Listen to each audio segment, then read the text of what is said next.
Hi Aries, welcome to your 2026 AstroTarot reading with me, Raphael from Radiant Reality. Welcome, thank you so much for being here. Thank you so much for joining me. Quick note, so whenever I'm talking about astrology, I'm using the whole sign tropical Western astrology system. Make sure you watch for your sun, moon, and rising signs because astrology tends to favor your ascendant, while tarot tends to favor your sun sign. So, watching all three of these is going to give you a much more complete picture of how 2026, a universal 1 year, is likely to be unfolding for you over the course of the year. We're going to be starting with your life sector overview.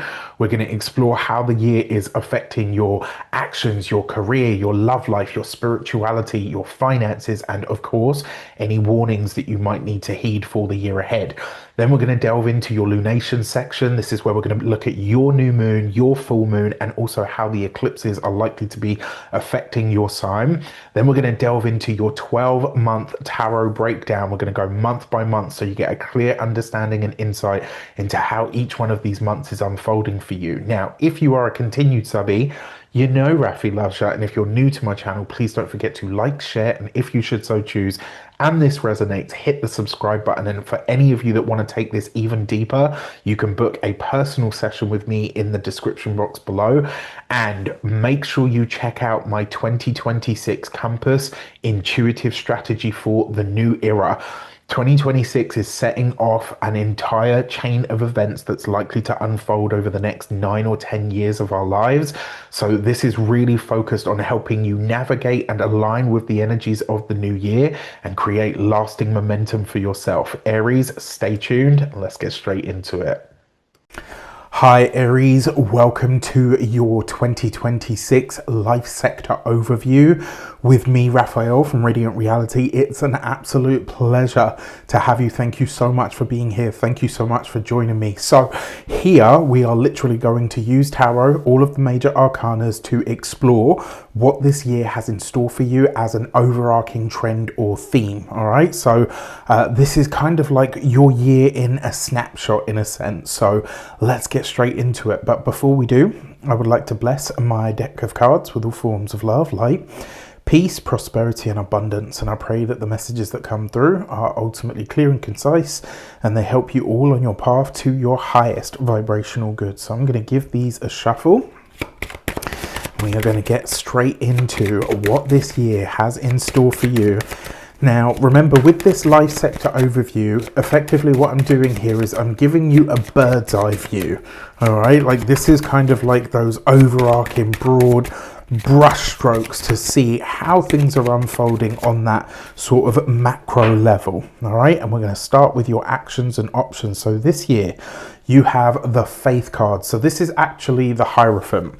And what this means is one of the greatest things that you might find yourself working on this year is your faith. Building a much stronger sense of self, building a much stronger sense of your faith, your spirituality, and or your religion. It also suggests that this year, one of your primary focuses is going to be how you effectively, how you really establish yourself, right? And so for a lot of you, you may be like, you might really be focusing on establishing yourself as a household name. Maybe you're putting a lot of focus here on how it is that you move through the world. A lot of you will be working very, very hard on your career this year. Even though we're not looking at the career here, your actions are, you know, really dictated by the Hierophant card. Another thing that will show up for you this year as well as an overarching trend or theme is that your focus, rather than being like, you know, the firecracker, always jumping in, you know, like doing all of that, this year really suggests that you do this in a slow, steady, and measured kind of way. I would also say when it comes to the options that are available to you this year, there is a chance for you to work with or to align yourself with bigger or larger institutions. It's quite possible as well that a lot of you could be stepping into a position of power or working with or aside working with or aside a larger power structure in some way, shape, or form. What I would also say to you is that this year, if you are walking in your faith, if you are trusting the universe and really homing in on what your beliefs are, and what those actually mean to you and for you, you can make real progress this year. The other thing with this card as well, remember with the Hierophant card, it's effectively essentially a bit of an initiation. So in some way, shape or form, you will be stepping into places, spaces, roles even that feel sort of really big to you. And I think this could be a really good thing. If I'm completely honest with you, I actually think this could be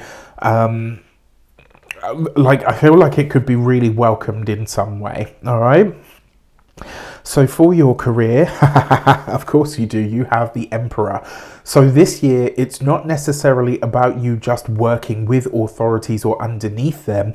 It's actually about you becoming an authority. So in over the course of this year, for all of the Aries people, you are stepping into yourself as the leader. You are stepping into your role as the leader, the person that's at the forefront, the bellwether as well. I don't know if you've ever heard that term, but it's the bellwether is actually the sheep that leads the rest of them, because it has a bell around its neck.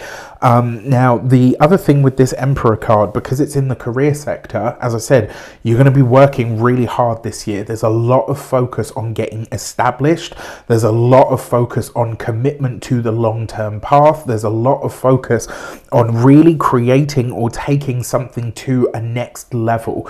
Now, if we split this into all of the different parts, for those of you that are studying or in some form of academia, it would not be outside of the realm for you to either go back to school over the course of this year or potentially end up working in some form of education yourself. I would not be surprised. I also wouldn't be surprised if some of you end up on a work placement where you're working for the government, a learning institution, or potentially even a large sort of corporate company. Now, for those of you that are employed by someone else, this is you stepping into a role of authority.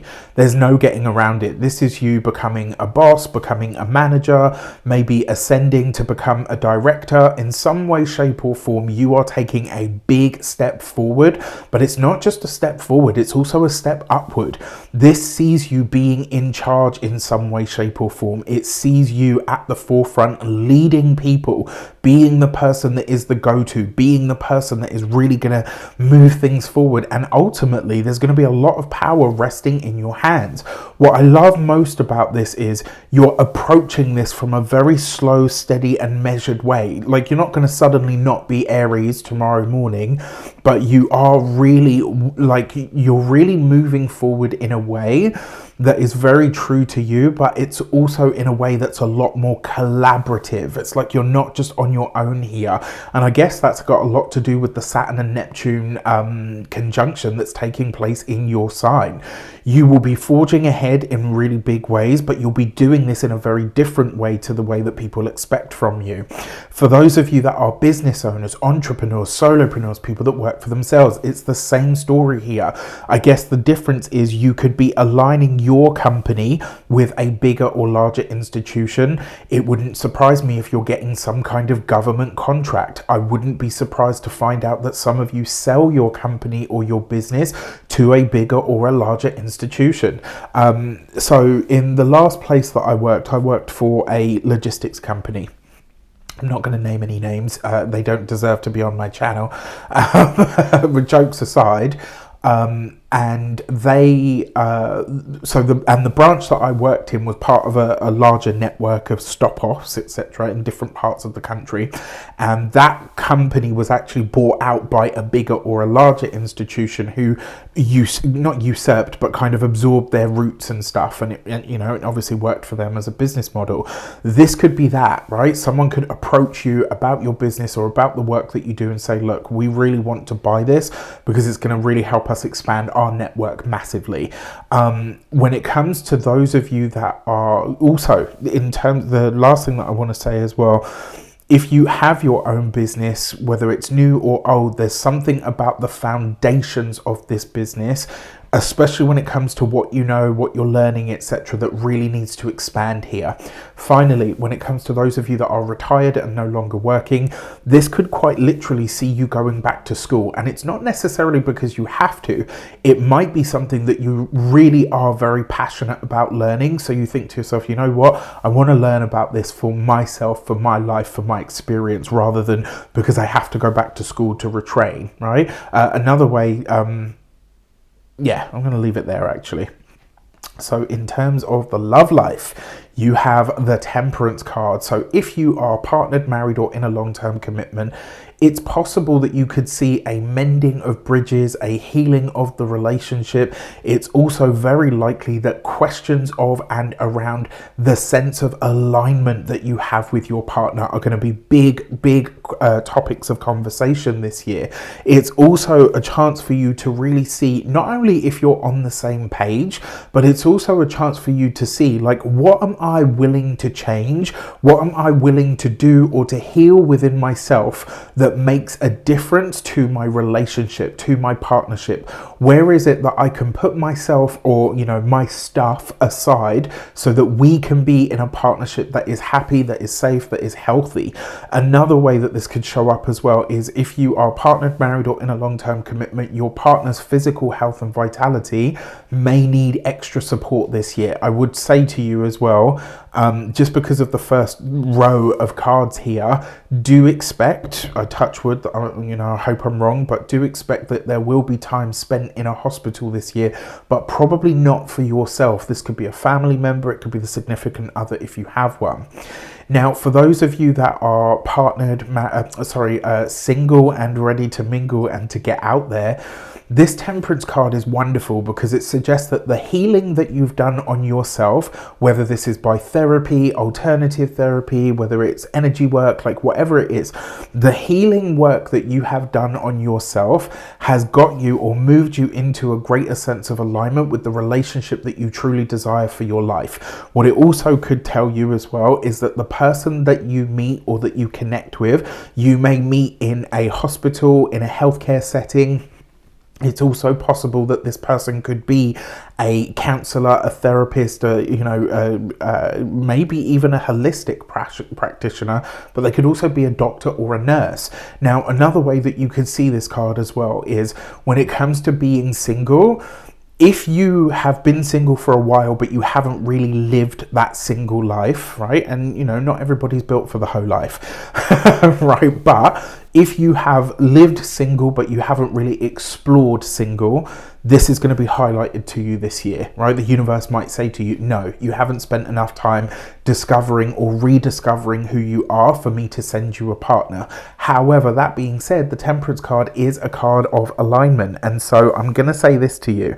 If this year you find that you are attracting the wrong types of partners or the types of people that you think, no, this isn't my person, this isn't the right connection for me, that's fine. It just means that your sense of alignment with the kind of relationship that you want is off kilter and will need to be looked at. In terms of your spirituality, you have the Wheel of Fortune. I wouldn't be surprised if this year a lot of the Aries people are taking something that is akin to a pilgrimage. Maybe you're visiting a sacred site that is far away from home. It could be that you maybe literally take a trip that is based on going to somewhere that feels like it is the almost like the next space. Do you know what I mean? Like the next space for you to explore in terms of spirituality.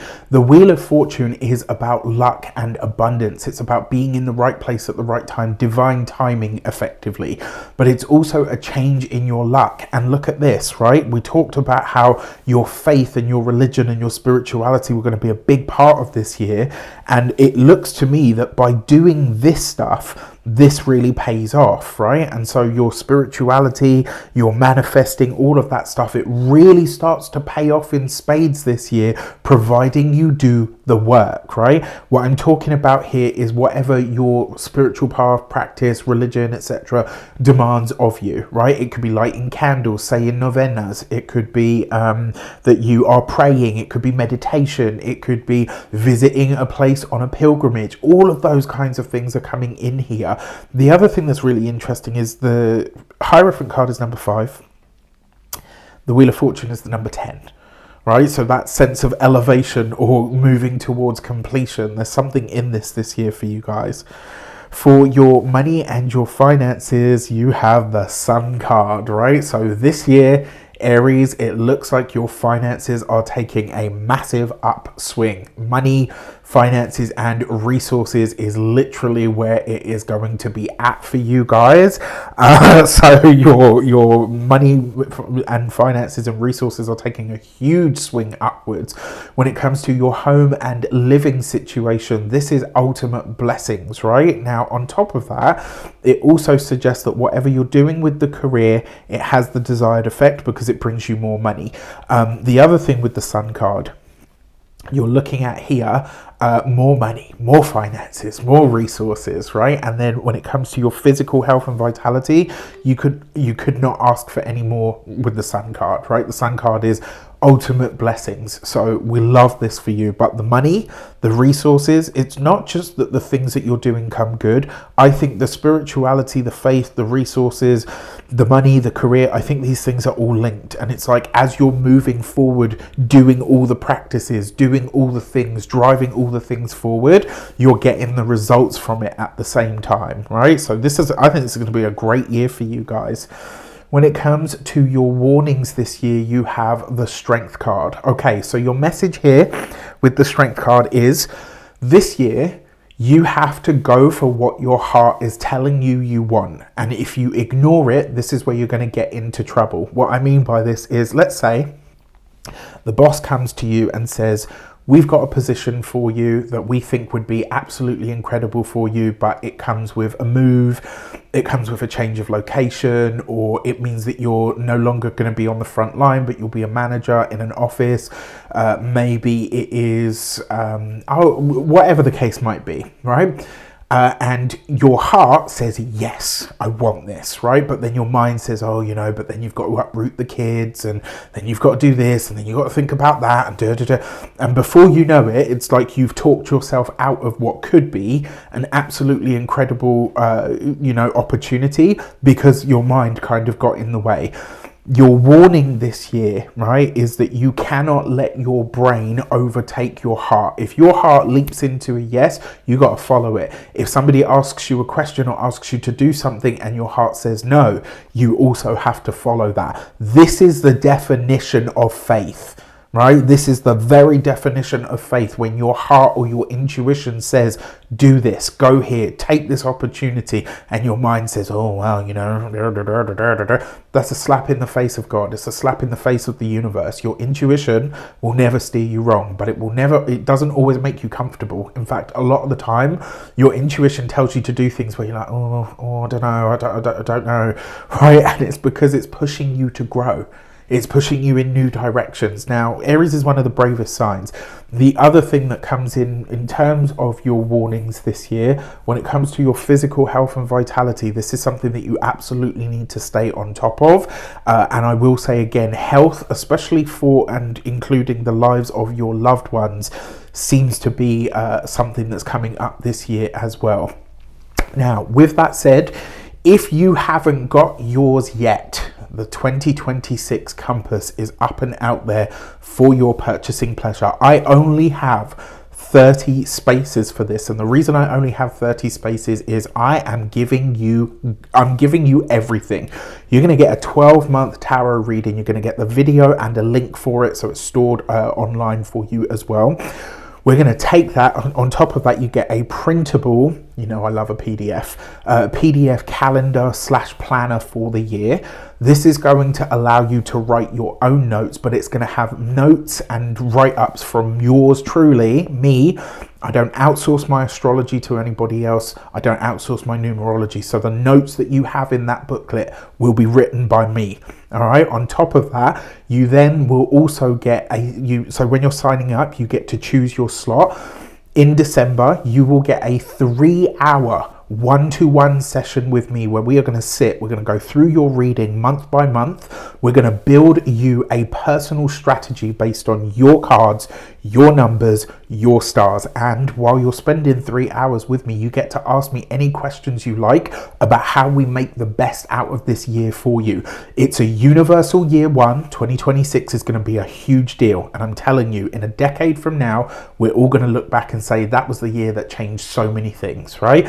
I knew that I had to be of service in some big way this year, which is why I'm doing everything completely differently.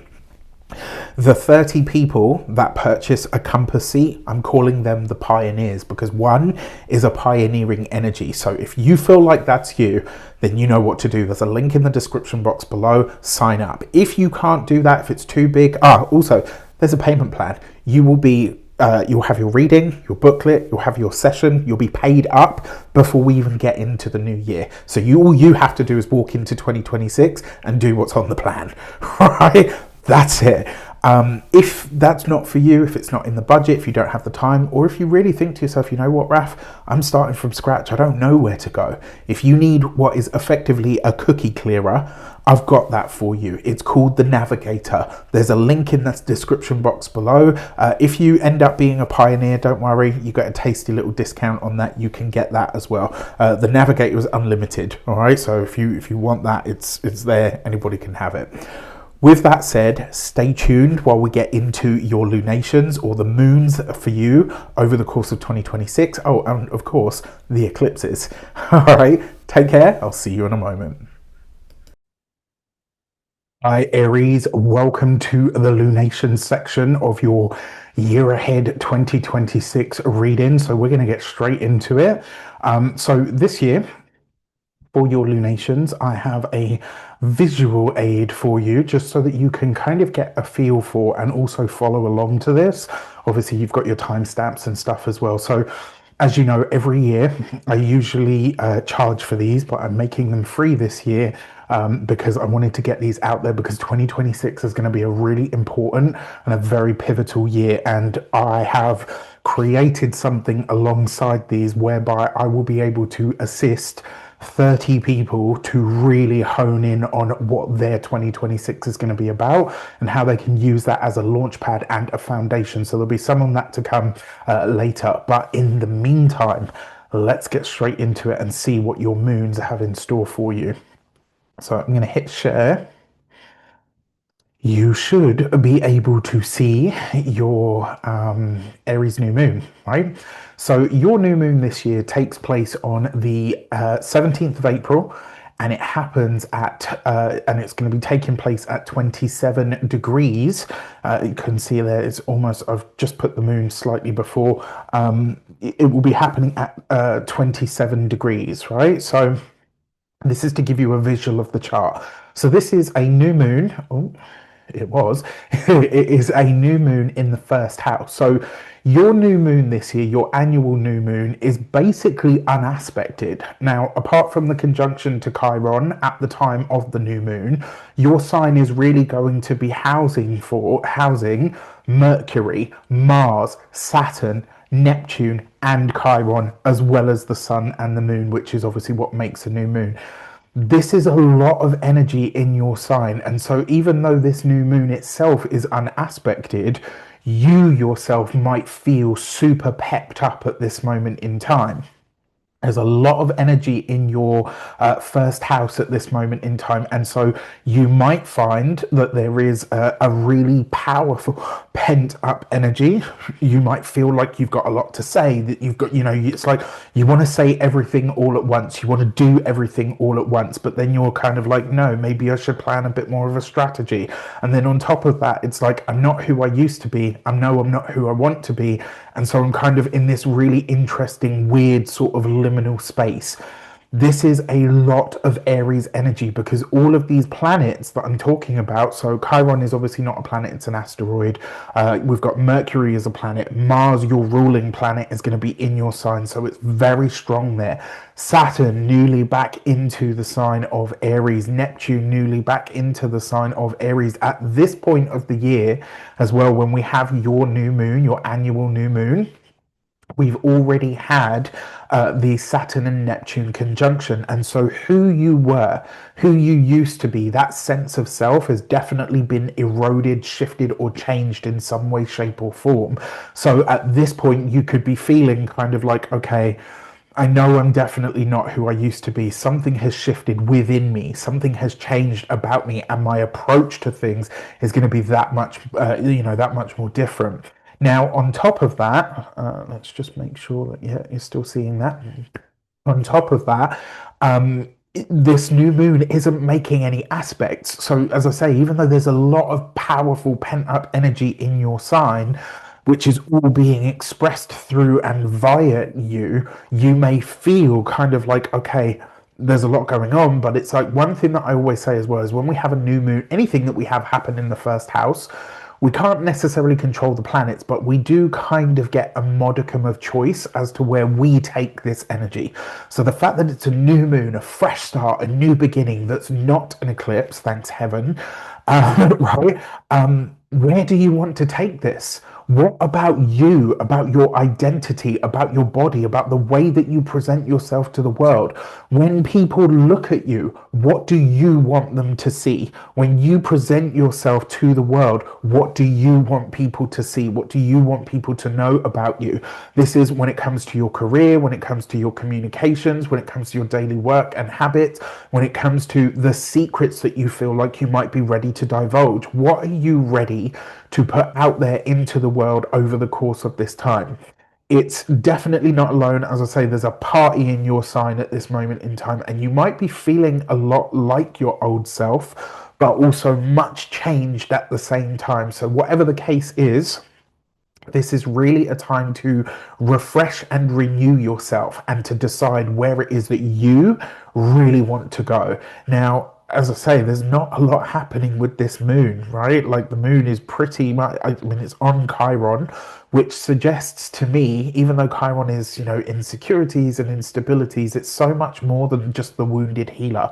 I also think that this is a chance for you to address the things about yourself that you feel have held you back in some way, whether that's your confidence, whether it's how you present to the world, whether it's your body, whether it's your mind, whether it's the way that you speak. I kind of get this feeling that at this time, at this new moon, you will be implementing or feeling a drive to say, this has held me back and I'm not going to let it hold me back any longer, right? You're ready to really move beyond this in some way, which is actually very exciting. Now, I find it really interesting as well that this is at 27 degrees, or I mean, it will be at 27 degrees because that's where the sun is, and the sun and the moon have to be together. It's just, yeah, I think it's going to be a really interesting new moon for you guys to see how it all unfolds. Okay, so for your full moon, you have on the September the 26th. This full moon happens at 3 degrees of your sign. So you can see here, if you can see my mouse cursor, in your sign at this time of the full moon on September 26th, we will have Neptune retrograde right at the start of your sign. We'll have Saturn retrograde. At this point, it's just reached the second decan of your sign. And then we have the moon, Luna, who is in this regard, this is what we call a malefic enclosure. Don't let this frighten you or scare you. Saturn and Neptune are considered malefic planets because they have, challenges attached to them. And so the moon is said to be in an enclosure of malefic energies, right? So I see Neptune as an energy of transcendence, but I also see it as a magnifying glass. So it can amplify your personal power. It can be amplifying you as well, right? Because the full moon is an astral or astrological spotlight on you at this moment in time. It's not quite the same as having the sun in your sign, but this is a moment, right, where you are being seen in some regard. Now, even though on one side you've got Saturn here, which is bringing a bit of weight and severity and clarity even to this, because Saturn is the reality check, whereas Neptune is kind of like the distortion or the illusion or the fantasy. Well, both of these planets that are malefics are retrograde at this time. And so, this kind of, first of all, Saturn retrograde is usually a good thing because that's where it kind of lets up on us to say, okay, if you do the hard work in this space of your chart, these are the blessings that you're going to get. It's like you get the little glimmers of hope, the little sort of nudges or breadcrumbs to say, yeah, if you do the work, this is what you're going to get. Now, this moon, sun and the moon are always directly opposite each other whenever you have a full moon. That's how we get a full moon. But look at this. The moon is going to be in a sextile to Uranus, and it's going to be in a sextile to Pluto. This is a pretty big deal. Your full moon is a completely different story. Whereas your new moon is like there's a lot of energy in your sign, but it's kind of unaspected and not really doing a lot. This one is a completely different kettle of fish. Neptune and Saturn are obviously retrograde at this time, and Luna is in that space, but she is in these sextiles, these supportive. What's the nature of a sextile? It's a chance. It's an opportunity to do something, right? So it's sextile to Pluto, who is currently in your 11th house of friendships, goals, gains that you get from your business, from your work, from your hard endeavors. It's also passive income. It's also your higher goals, visions, aspirations, and dreams. And so, in a sextile to this moon, some way forward for you to really get ahead, or some potentially powerful but very helpful person comes in to help or support you in some way, shape, or form in achieving a longer term vision or goal for your life. So, this could be really, really wonderful. Now, on top of that, your ruler Mars is going to be in the sign. Sorry, one second. Your ruler Mars is going to be in the sign of Cancer, right? So it's kind of like you are feeling at a greater depth. Your intuitive faculty is probably going to be that much more on point at this time. Your focus may very much be on what's going on with the home, what's going on with the family, potentially something going on there that's pulling your focus at the time of this full moon. But there is a lot going on here, right? And then with this full moon, in a sextile to Uranus in your third house, something about your work, your daily habits, how you show up at the work that you do, the skills that you have are being upgraded in some way, shape, or form, and the skills and talents that you already have are being highlighted. This is, I think, even though Uranus is retrograde and obviously Pluto is retrograde at the same time, there's a lot of retrograde energy in the chart. My feeling about this full moon is a lot of previous or old opportunities that maybe you didn't have the time, the money, the resource, the energy, or the support to move on. Opportunities or opportunities to get ahead show up for you now, and it's like really and truthfully you have to make the decision. Are you going to move ahead with this? Are you going to take these chances? Are you going to go in for it? This is a moon that could bring potentially some kind of powerfully emotionally charged words to the surface, so you do want to watch out for that, especially if it's used unconsciously. If used in the right way, this could be just the tonic that you need for having a hard conversation that really allows real change and healing to take place while addressing potentially some very harsh or very uncomfortable truths.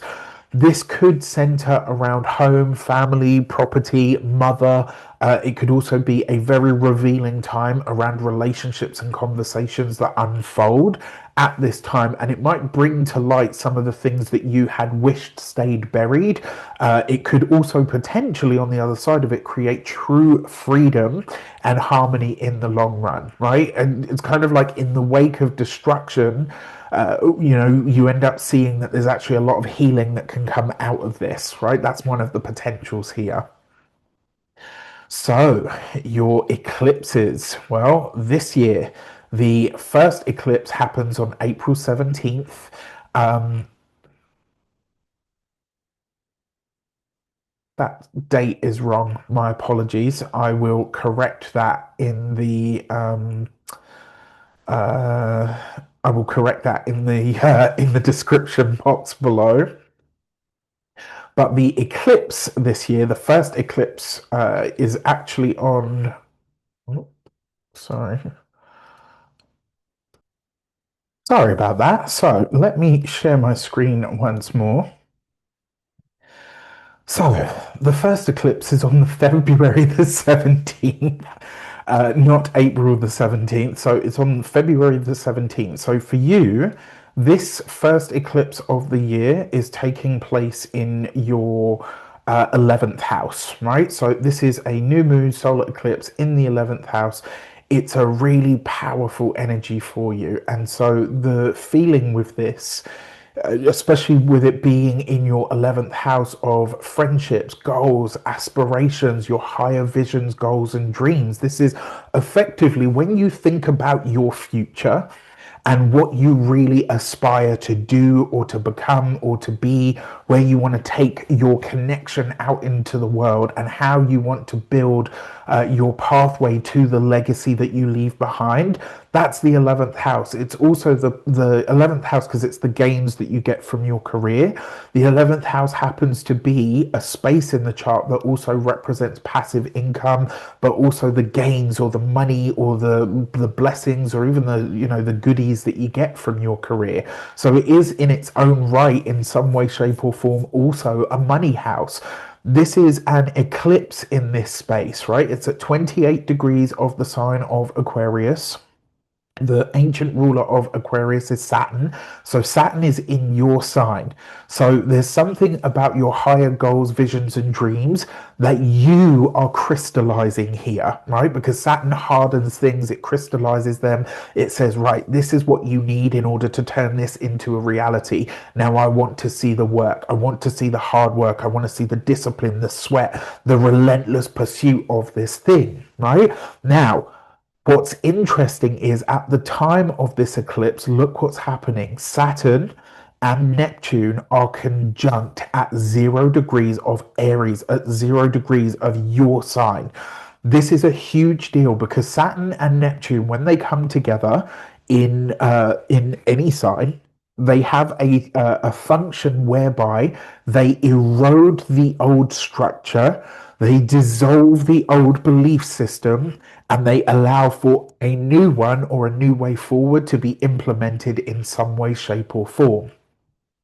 Whatever your goals, dreams, and visions were for the future before, they are now changing. They are now shifting, right? So I'll give you an example. Let's say you always wanted to be an engineer, right? And you've been working towards that or trying to figure out how you're going to make that happen. Well, this Saturn and Neptune conjunction comes into the first house, which is you, your outlook, the way that you move through the world, the way that you present yourself. The eclipse in the 11th house, which is your higher goals, aspirations, visions, and dreams for the future. Well, in essence, a new moon solar eclipse is a brand new fresh start or beginning.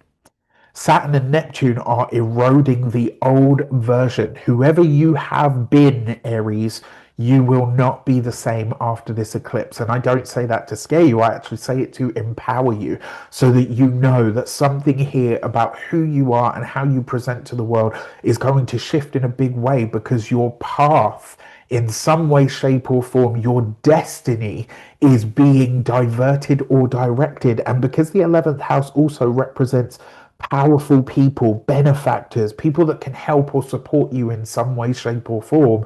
These are people that are coming in now that could really say to you, you know what, you've got something special, let's push you forward. You've also got Mars, your ruler, is in the sign of the eclipse at this moment in time, which means there's going to be a passion and a drive to go in a very new, a very different direction. And because all of this is happening in the sign of Aquarius, which is the sign of the future, and also happens to be a sign of real powerful progression, You are going to be forcing, not forcing, but you're going to be forging a new path forward, and you will have a lot of energy and gusto to really go for it. At the same time, Pluto's in this sign. We've got another 18 years of this transit. So at this point, I won't say that it's necessarily making a loud noise, but it is kind of saying to you, your path, your future has real weight, real abundance as part of it, as long as you are willing to do the really deep work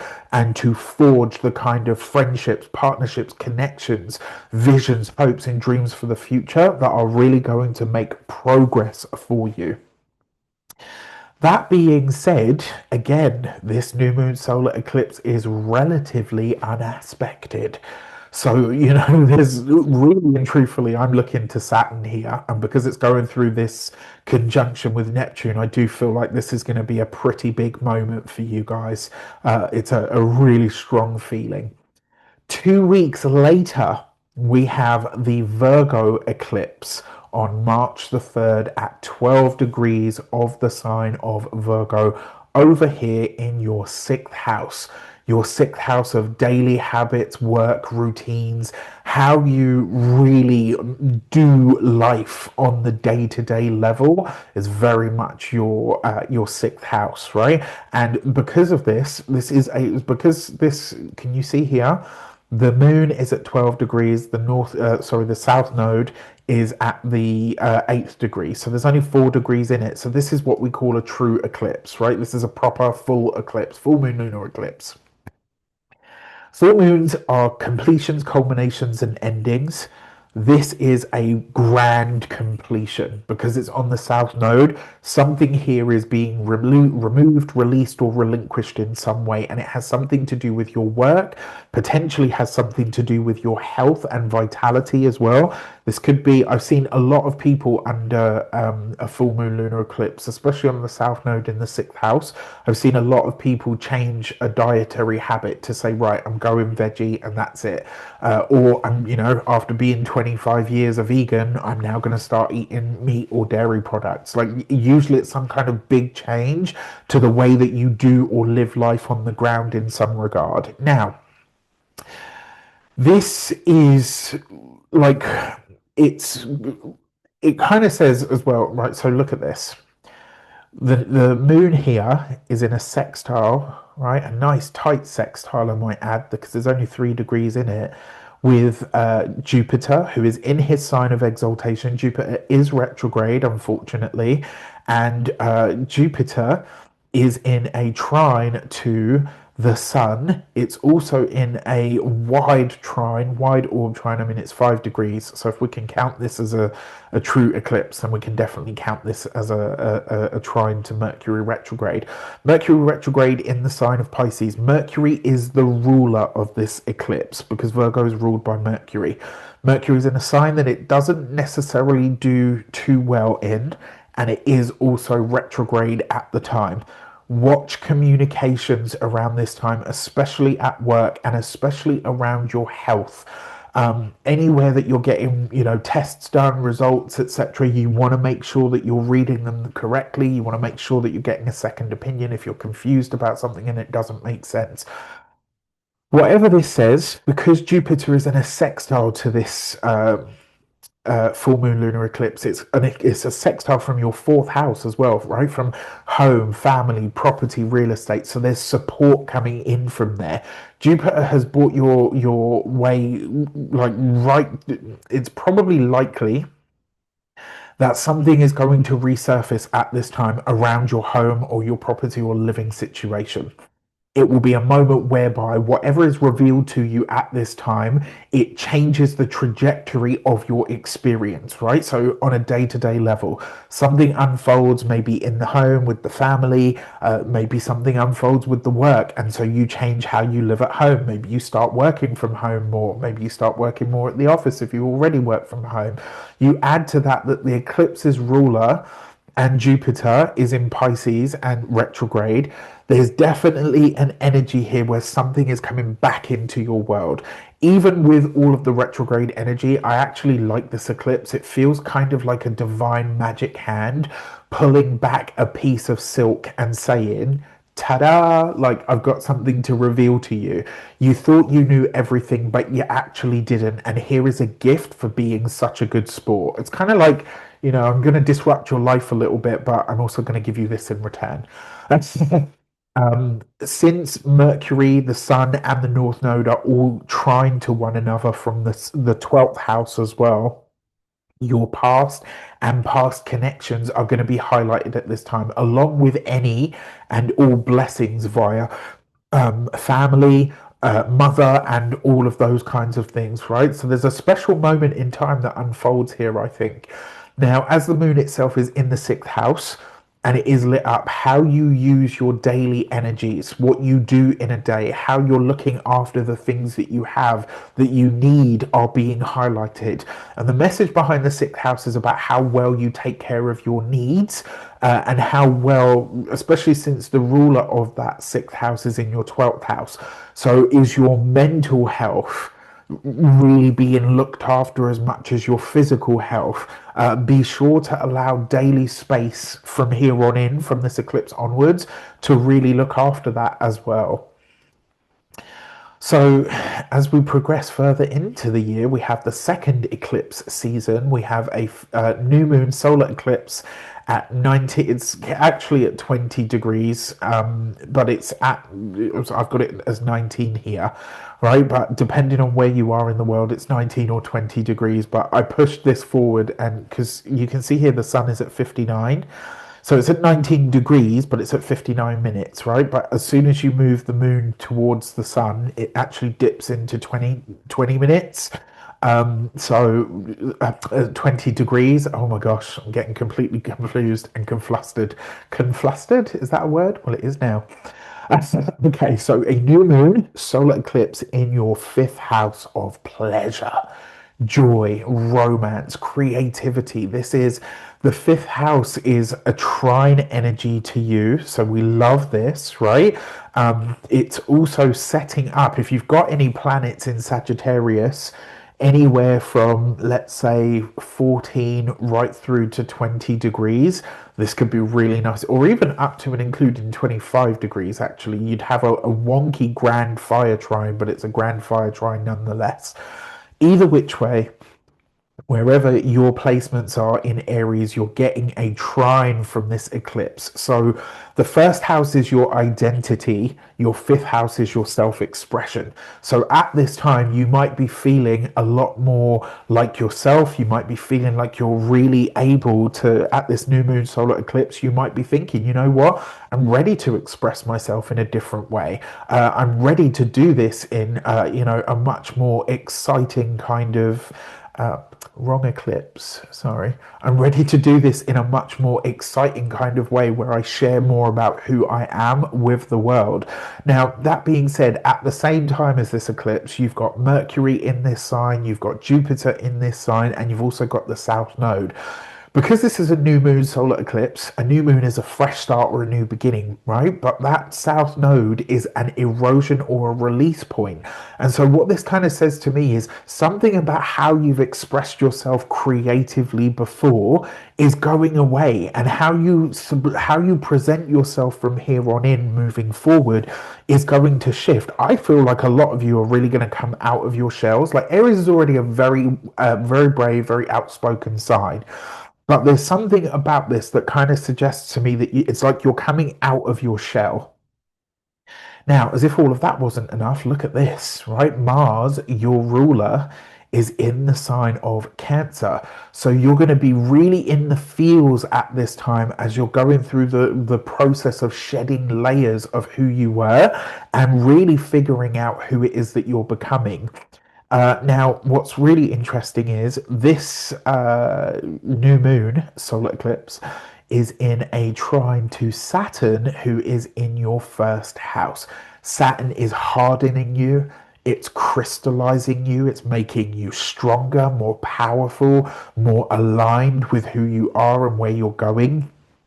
It's also in a trine to this eclipse, it's helping you really establish who you are now. But Saturn is retrograde, and you've got the South Node in this fifth house. So this is a re-establishing of who you are out in the world and how you present yourself. Since all of these are ruled by the Sun, Mercury, Jupiter, the North Node, the South Node, all of this energy is ruled by the Sun. Why? Because the Sun is the ruler of Leo, right? So this eclipse that's happening in Leo, everything that's in Leo at the time is ruled by the Sun as well as the eclipse. And so I love this, right? Because this is you coming into a greater sense of that self expression, as I say. But your fifth house is also your children. If you have children, this could be a new beginning in their lives. It could be a shift or a change. I wouldn't be surprised if a child leaves home at this time. I wouldn't be surprised if a child goes away to college or university at this time. I would not be surprised if a child is going up to the next year. I mean, that happens every year, but do you know what I mean? Like up to the next level of education in some regard, that could be taking place. It's also to say the fifth house also represents blessings. It represents, luck. And Jupiter, the planet of luck, is in the house of luck. It's one of the luckiest places to have this planet. Jupiter loves to be in the fifth house as well. I will say, if you don't want any more children, this is a time to be extra careful because you could find yourself having an extra round of pitter-patter feet, which will likely, bring in a surprise of some sort. Although these aren't necessarily doing a lot, Saturn is helping you drop some kind of old facade. It's like the way you present yourself is in a whole new way. And because the fifth house is also your speculative endeavors and your business, this is an ideal time for you to learn how to invest, where to put your money, what to put your money into, what to invest into for the long haul. And one of the best things that you can ever invest in, especially with the fifth house being activated like this, is yourself. Sometimes the best thing that we can, invest in is ourselves, right? Literally. Okay, so the final eclipse of the year is a full moon lunar eclipse in the sign of Pisces. This is the last one in this Pisces and Virgo axis. It's at 4 degrees.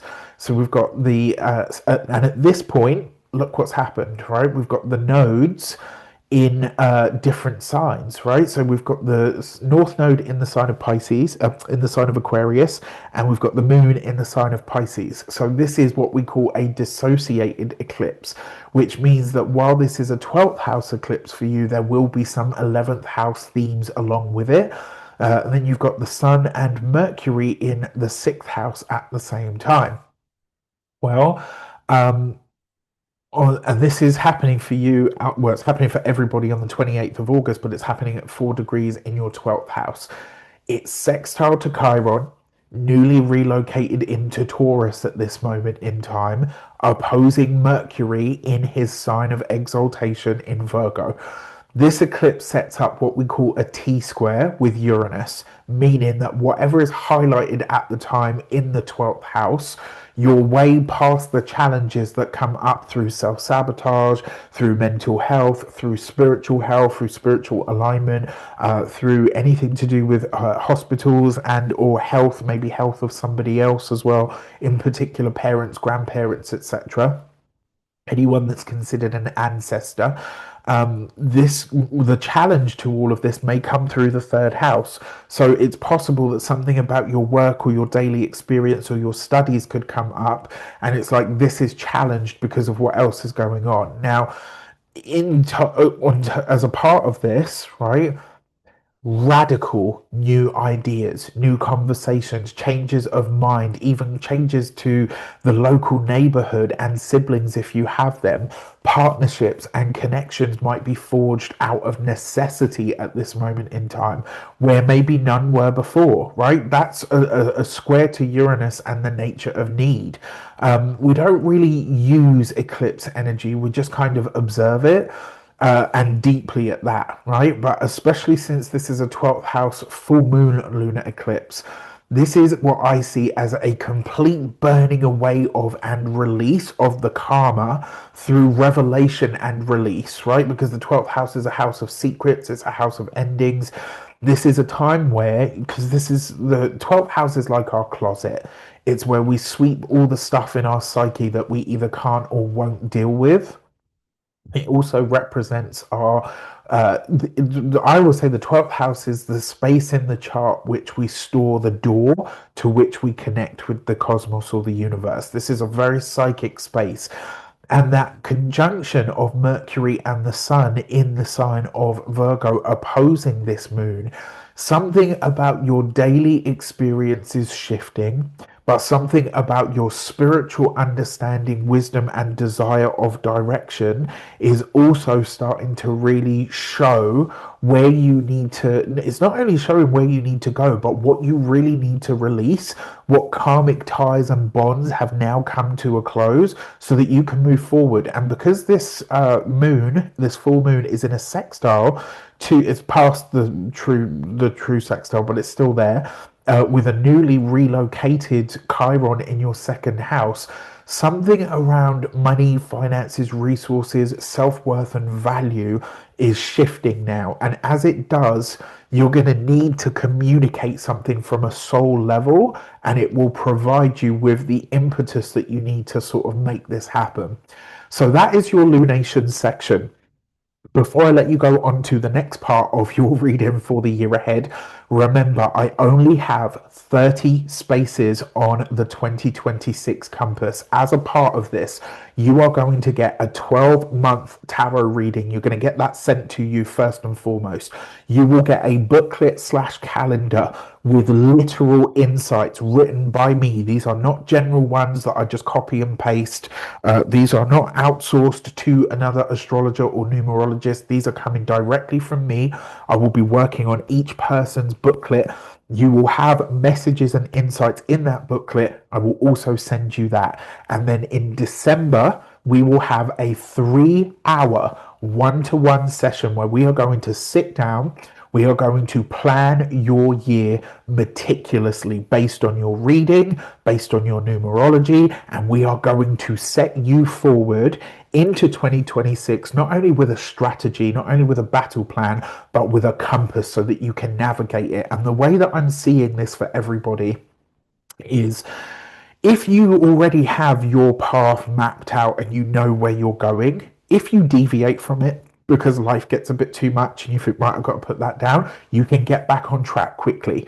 If you plan it well enough with me, right, and you have the sticking power to really hold to your plan, you won't even come off of that, and you will have a navigation system to get you from A to B. 2026 is going to be a massive year. I keep banging on about it because it's such a pivotal and foundational energy.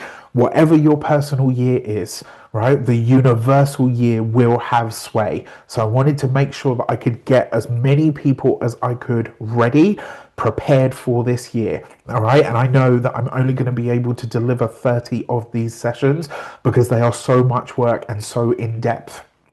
Now, if you're thinking, you know what, that sounds amazing, but I'm not ready, I don't have plans, I have something else for you guys called the Navigator. So if you're a compass holder, you will be a pioneer. If you are not ready to get, to have a compass session with me, or it's outside of your budget, you have the Navigator.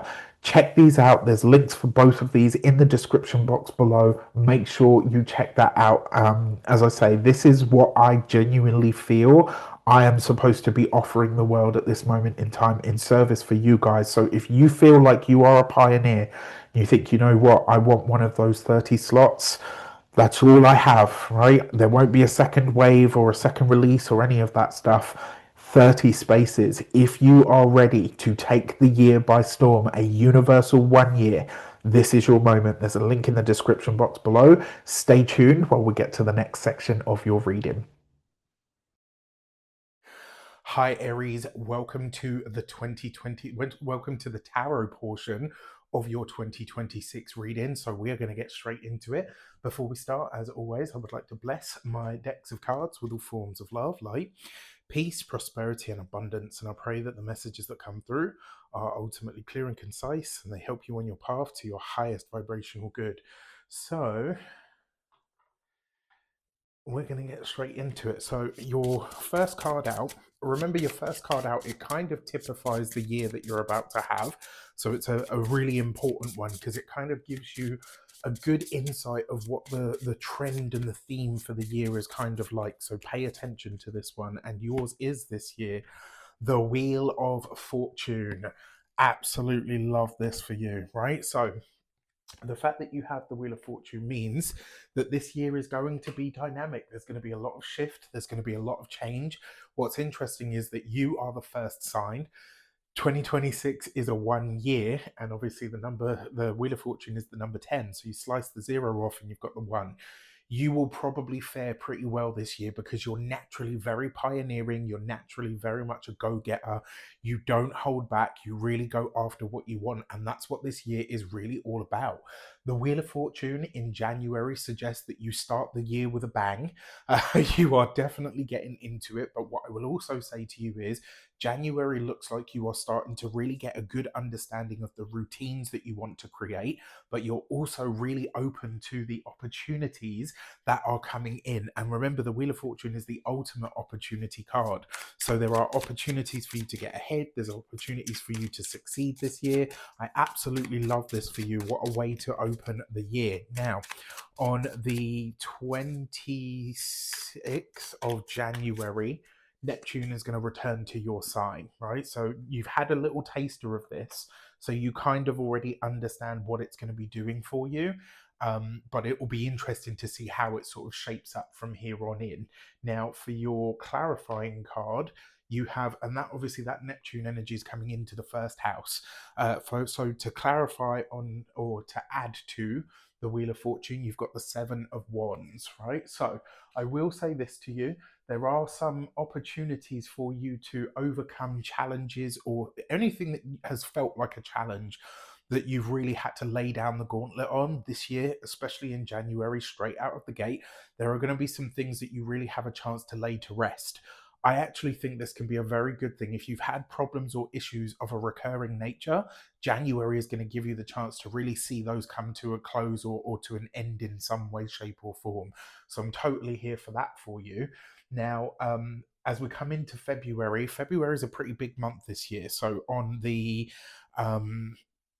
14th of the month, we've got Saturn coming back into the sign of Aries, so back into your first house. As if that wasn't enough, we also have an eclipse.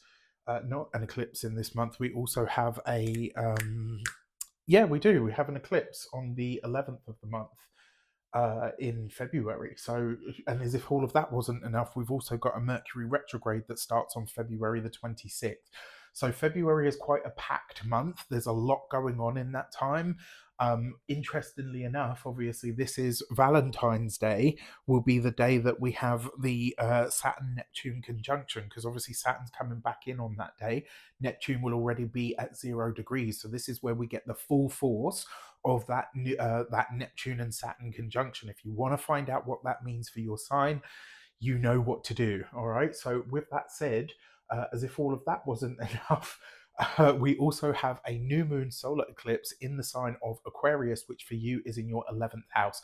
There's going to be videos on all of this stuff, so I won't go into those things in detail here. But if you want to know how that's going to affect you personally, the link in the description box, you can get your personal reading with me where we can get into all of that and how it's likely to unfold for you.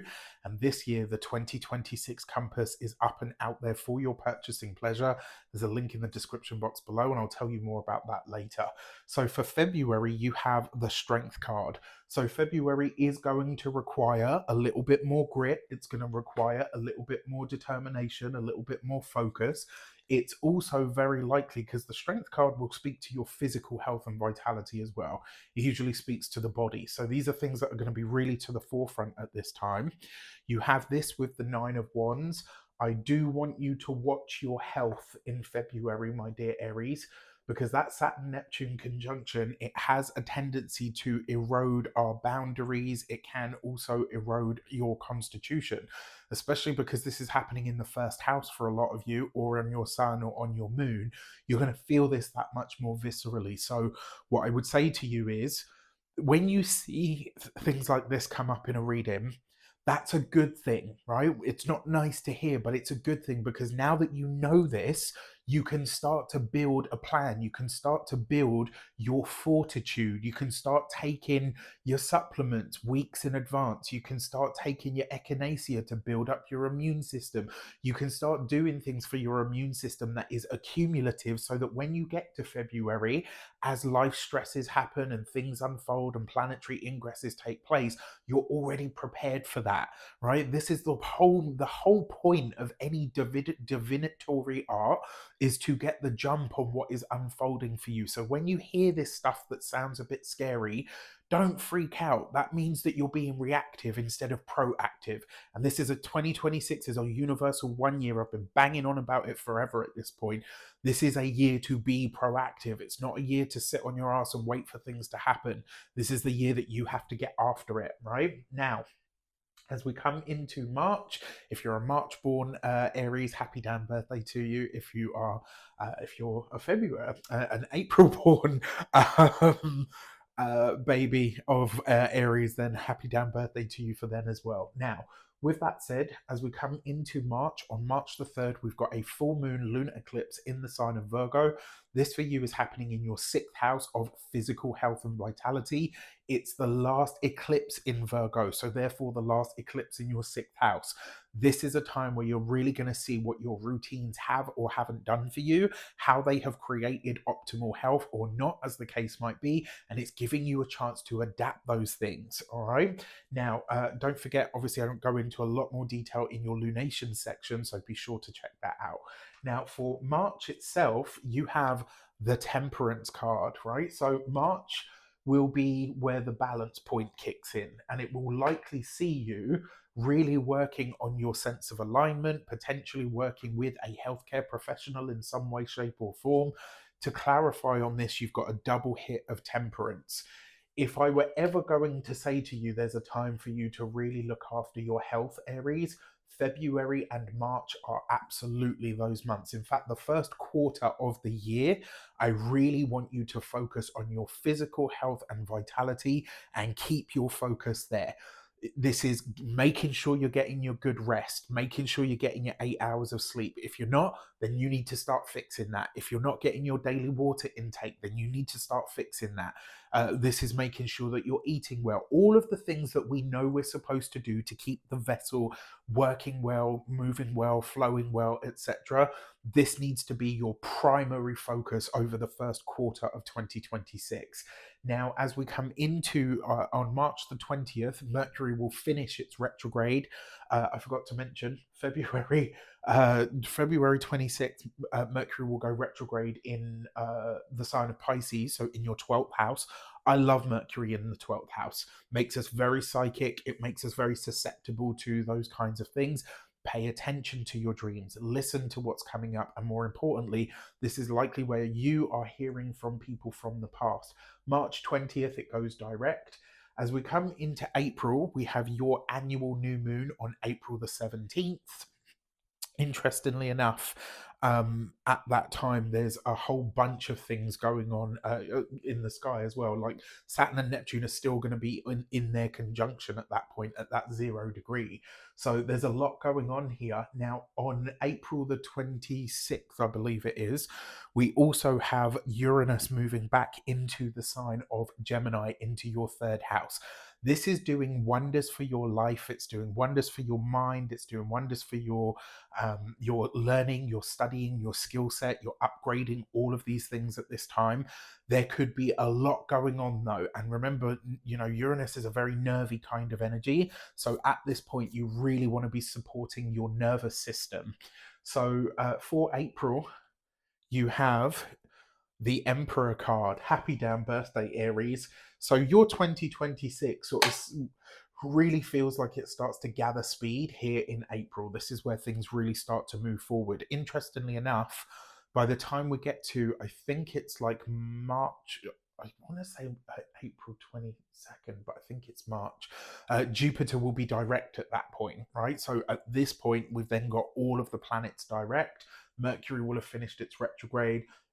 Uranus is back in the sign of, in fact, by the time we get through the first 4 months of the year, all of the big boy planetary moves that we're waiting for to happen, Neptune, Saturn, and Uranus, have already taken place, right? So that first sort of quarter, first third of the month, year, let's say, that's where the big shifts are really taking place. And then from there on in, it's really just trying to settle in with these new energies as they show up. But the fact that you've got the Emperor in April, you are strong. If you're an April born Aries, happy damn birthday to you. Now, to clarify on this, we've got the Queen of Wands. Aries, Aries, Aries. Whether you are a man or a woman, however you identify, April is an absolute power month of strength. Your energy is back, your vitality. I kind of feel like I hear like the words in my head is like the bitch or the bastard is back, and now there's hell to pay, right? This is where like Aries is like, hold my beer. I've just Aries has entered the chat, right? I think that's what April is, because this is you really coming into it. And with that new moon in your sign and the shift of Uranus into the third, you are about to start really getting into it. So I love this for you. As we come into May, very quiet month. There's not a great deal going on in terms of the astrology. Now, for May, you have the Sun card. Light, heat, blessings, joy. This is really, again, like I said, April's where your year really starts to pick up steam. May is an absolutely beautiful month. You've got this with the Five of Wands. I wouldn't be surprised to find out that a lot of Aries people come May are starting new hobbies, have found new friendship groups. They're doing things that are really active. They're getting their vitality back. It could be a month where you're really seeing a lot of social activity and interaction. I would not be surprised to find out that a lot of you are traveling in May, literally purely for pleasure. Or for some of you, this might be like, where you see like those yoga retreats, spa retreats, or like fitness camps and stuff like that. I wouldn't be surprised to find out that a lot of you are doing that kind of thing in May. So this could be really, really nice for you. Now, the other thing that I will say to you is new friends, new friendship circles, new connections are coming in May, and you are having an absolute blast of it. Travel, have fun, enjoy life, get out there, interact with people, absolutely. Now, as we come into June, this is where we've got another Mercury retrograde, right? So on June the 29th, Mercury will station retrograde in the sign of Cancer. This is actually another placement that I really enjoy. uh, Mercury in Pisces is one that I personally don't like, but because it's in the 12th house for you, I actually like Mercury in the 12th, whatever sign is there. But I don't personally like, I actually love Mercury in Cancer. And the fact that it's retrograde there in your 4th house of home, family, property, real estate, there's going to be a lot going on in there. There'll be a separate video on that, so I'm not going to go into it in too much detail here, but just know that June there will be a lot of conversations, certainly from June 29th onwards. There'll be a lot of conversations and a lot of focus on the home, the living situation, what you're doing there, who you live with, how you live there. As if all of that wasn't enough, on June the 19th we have Chiron coming into the sign of Taurus. This is a very big moment for the entire world, and I have been looking at this one now since probably April of 2025, 24 even. And the reason I say that is because I was looking this up for something else, and then I looked it up again in 2025 because I was working on a client chart. And what I was reading about it and what I found about it, I was like, okay, this is going to be a big moment for the world. Now, for you personally, that Chiron is coming into the 2nd house of your money, your finances, and your resources.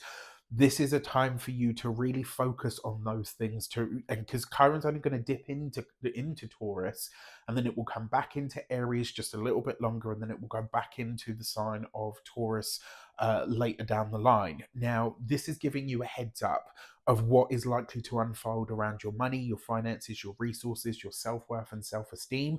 You've had it moving through your sign for quite a while though, since like 2018 at this point. So I'm not too worried. And the reason I say that is because it will come back into your sign to finish up. I'm not worried about your self-esteem or your self-worth because you've done a lot of that with Chiron already being in your first house, right? So for the month of June, you do have the Tower. So, okay, keep that in mind, right? June is likely to be a month that has some stuff, right? It's got some stuff about it. To clarify on that, you've got the Empress card. I know exactly what this is. Now, if you've been with me long enough, you will have heard me say Aries, because Aries is the first sign of the zodiac, there tends to be a part of whatever shows up in your readings. It tends to sometimes really reflect what's happening on the wider world stage. It's the same thing for Gemini as well, because Gemini rules the media. So those are the two signs. Whenever things happen in those two signs, especially ones that mirror each other, that's usually a message from tarot for me to say, listen, this is going to be affecting the world. Now, what I will say to you is, while this could hit on a personal level when it comes to your money, your finances, and your resources, it could also be about your environment, where you live, how you live there. We've already seen that, right? Because you've got this Mercury retrograde in the fourth. But the Empress is the environment that we find ourselves in. So you've got a double whammy of this. There's something going on potentially with your home, potentially with your resources. How bang on the nose is that for the astrology, right? Now you add to this then the fact that the Chiron going into the sign of Taurus affects everybody's money. It affects the entire world's finances and resources. In some way, shape, or form, we are going to see some instability on the wider world stage when it comes to money, banking, the banking system. There's going to be a little bit of financial insecurity and instability for everybody. So don't take this as like, like it's just happening to you or it's totally personal. Another way that this could also potentially show up is the health of a woman or an important woman in your life. So a mother, a grandmother, a great aunt, somebody that you really look up to, an older sister. There could be something happening around them at this time that you might need to really pay attention to. Now, as we come into July, on July the, oh my gosh, come on, brain, on July the, I think it's the 22nd, Jupiter comes into the sign of Leo. This is really good news for you, right? Because it's coming into your fifth house of self expression. It's a much lighter house. It's a much luckier house. Jupiter loves to be in the fifth house. He exalts in your fourth house in the sign of Cancer for sure, but he loves to be in the fifth house. And Jupiter likes to be in Leo. They have a lot of overlap. So this is going to be great for you because it's going to be sending harmonious, positive energy for the next 12 months to your sun, your moon, or your ascendant, whichever one of these you are watching for. So I love this for you. I'm totally here for this for you. Now, on the 18th of the month, I believe, yes, we've got the nodal shift. Where the nodes will shift out of Pisces and Virgo and shift into the signs of Leo and Aquarius. So this is a pretty big deal because then we're going to see the next stage of eclipses start to come in for you. Now on July, so for July you've got the Empress, so there's a carryover for June and July, whatever's unfolding there. Mercury will go direct on July the 23rd. So whatever's going on in that fourth house space as well will be unfolding. You've got the Empress with the Page of Swords. So there's new contracts on the horizon in July. If you can wait until at least July the 24th, or even if you could push it until like the 25th onwards, because then at that way, Mercury's not directly stood still. It's actually doing something, right? It's fully tracking forward, even if it's not up to full speed. The fact that you've got the Page of Swords, though, with the Empress, there's potentially some kind of contract around a home or a living situation, potentially some kind of documents or paperwork that will need to be looked at or signed or maybe even clarified around a home, property, living situation, or even potentially who you are living with. It could even be as well, there might be something to do with an estate, whether that's yours or somebody else's. As we come into August, we have the second eclipse season of the year. This is on the 12th of the month. We've got a new moon solar eclipse in the sign of Leo in that fifth house. So, a fresh start for your children if you've got them. It's also a fresh start for how you express yourself out in the world.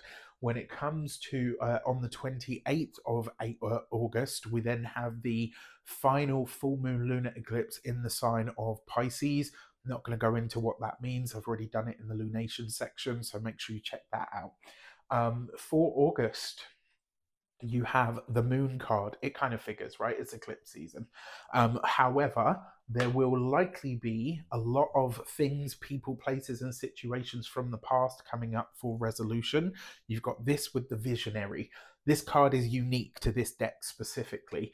And what I love about it is this is a suggestion from the cards to say, whatever is unfolding for you at the time of August or around the time of the eclipses, this is a message from the universe to show you, quite literally, to demonstrate or to show you, if you look back to the past, the answer that you need for the current present situation, problem, issue, challenge, opportunity, desire is actually in the past. This is one of those times where being more reflective, looking back to the past, is actually going to really help you, because that's where you're going to find the answers. All right. So, not too bad this middle portion of the year, to be fair. What I will say to you is, before we get into September, I do want to mention the compass, the 2026 campus. So what you get is, imagine having a 12-month reading like this based specifically on you. On top of that, I'm going to do your numerology for your life path, for your personal year. On top of that, you will get so much more, so many other insights. I'm going to tell you how all of these astrological insights are going to hit for you. You're going to get a PDF booklet that you can print off. Then you're also going to have a 3-hour session with me where we're going to plan your year meticulously so that you go into 2026 absolutely ready. The compass is literally, I couldn't put any more into this if I tried. If you purchase a compass seat, you also get a complimentary, completely free ticket to the 2025 winter solstice. There's a link in the description box to show you where that is.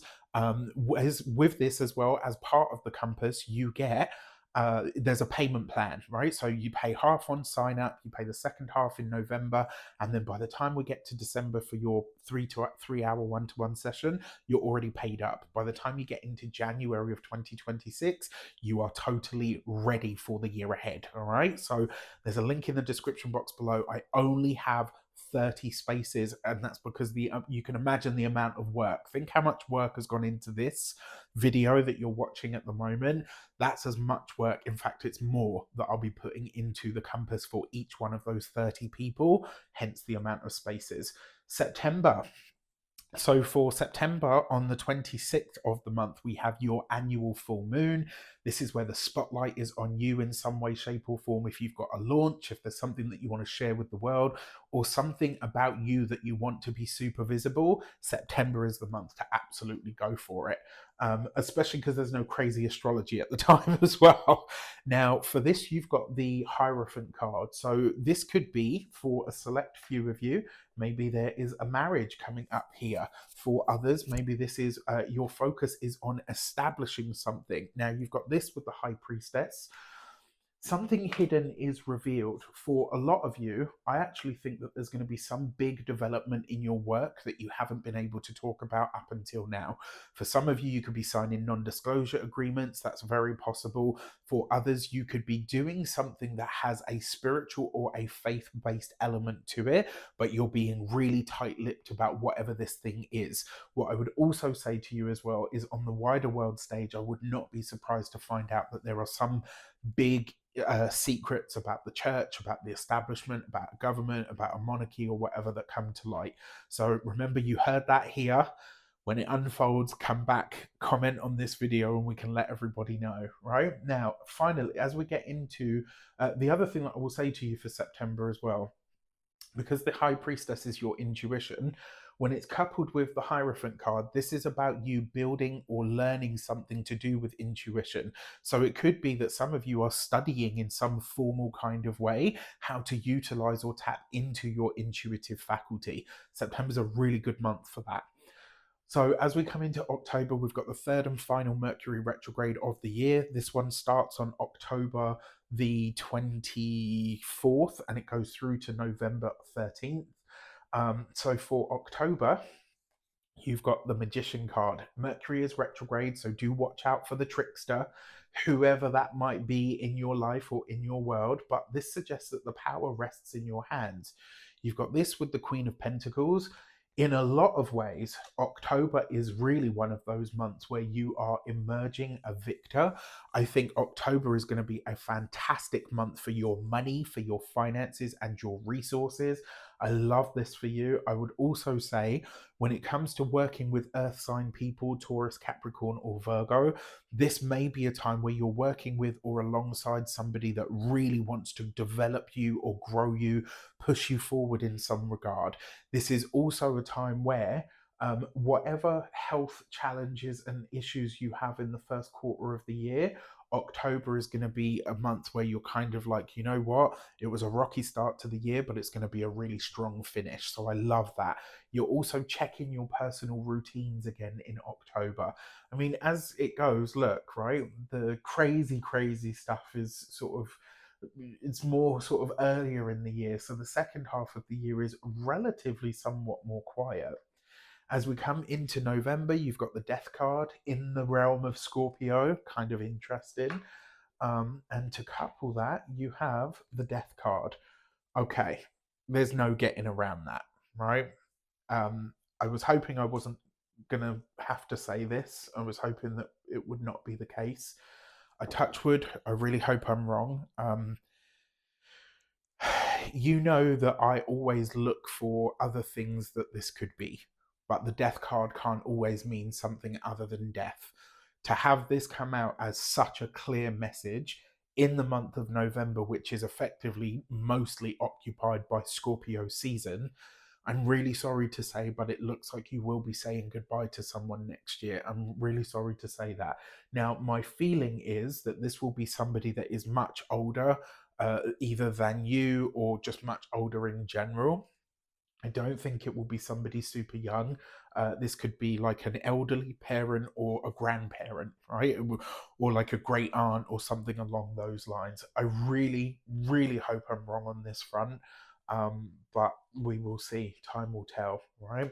And then your final card for the year is the Devil card.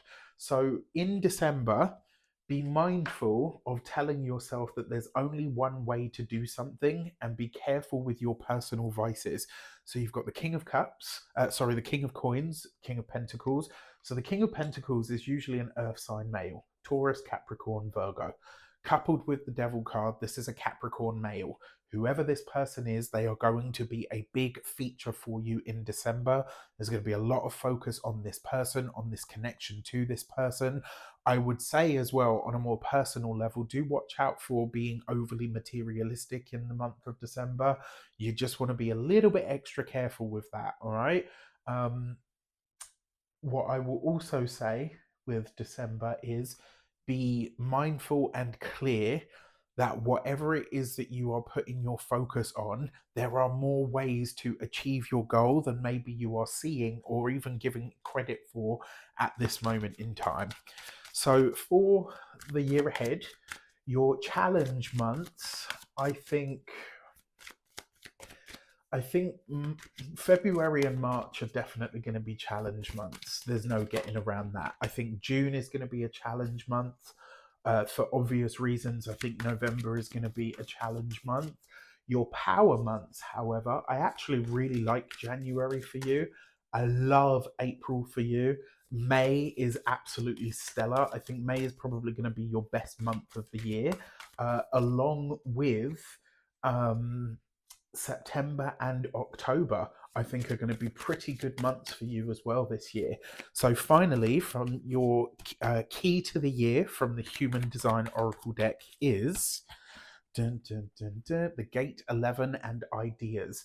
The message behind this card is always very simple, and that is we never know how far the ripples of our ideas reach out into the world. So they are worth putting out there because you don't know which one of them this year is absolutely going to reach its goal. This is kind of like you chucking balls to the universe, and one of them's got to be a home run, right?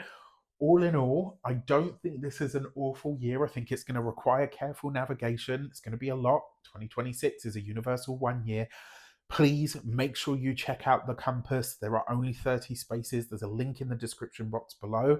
Thank you so much for watching. I wish you an abundance of all of that good stuff. Have a fantastic 2026. Check in every month, every 3 months, every 6 months, however it feels good to you, so that you can check in on this reading to see how it serves you. With that said, take care, and I'll see you soon.